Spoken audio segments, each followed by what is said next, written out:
माता यशोदा ने एक दिन कहा कि कृष्ण तुझे पादुका पहनना ही होगा, तू नंगे पांव मत जाया कर। भगवान श्री कृष्ण की आंखों में आंसू आ गए, छोटे से है।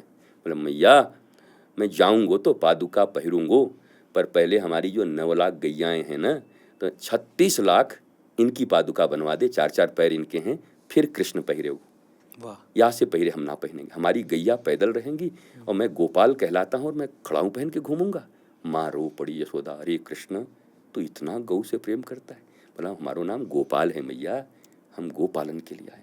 कैसा प्रेम है भगवान का, कैसा भावना भीतर में। जब जब मैं इसको याद करता हूँ, एक ये प्रसंग, और मुझे जब मैं थोड़ा गीला हो गया, आंखें गीली हो गई, तो मैं एक प्रसंग और याद कर लूँ भगवान राम का। भगवान राम बन जा रहे हैं और तो पृथ्वी से कहते हैं कि अजी सुनो, तू थोड़ा कोमल हो जा। तो पृथ्वी कहती है क्यों, अब आप तो चले गए, आपको तो कांटा गड़ी गया, अब किसके लिए क्या कर। बोला वो भरत आएगा ना।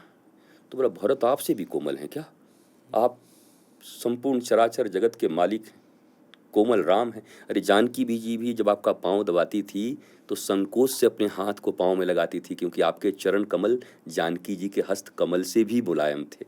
जानकी जी सकुचाती थी कि प्रभु का चरण पकड़ूं कि नहीं पकड़ूं, क्या करूं।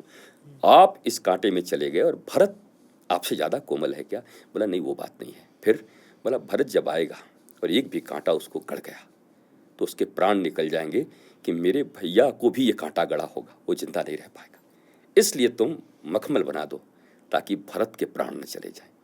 वो पृथ्वी रोने लगी, इतना प्रेम दोनों भाइयों के बीच में। तो हमारे धर्मशास्त्रों में बहुत सारे ऐसे दृष्टांत हैं जहाँ आप जो दुश्मनी है, हिंसा है, घर घर में लड़ाइयाँ हैं, भाई भाई के बीच लड़ाइयाँ हैं, छोटे छोटे ज़मीन के विवाद हैं, आप देखेंगे अगर अच्छे से कोई रामायण पढ़े, महाभारत पढ़े, तो भाइयों के बीच प्रेम हो जाएगा। गले मिलकर रोने लगेंगे माँ की गोद में बैठ के दोनों, कि एक ही माँ के संतान हैं, हम क्यों लड़े इतनी सी ज़मीन के लिए। तो धर्मशास्त्र तो हमें संवेदना देता है, हमें संवेदनशील बनाता है।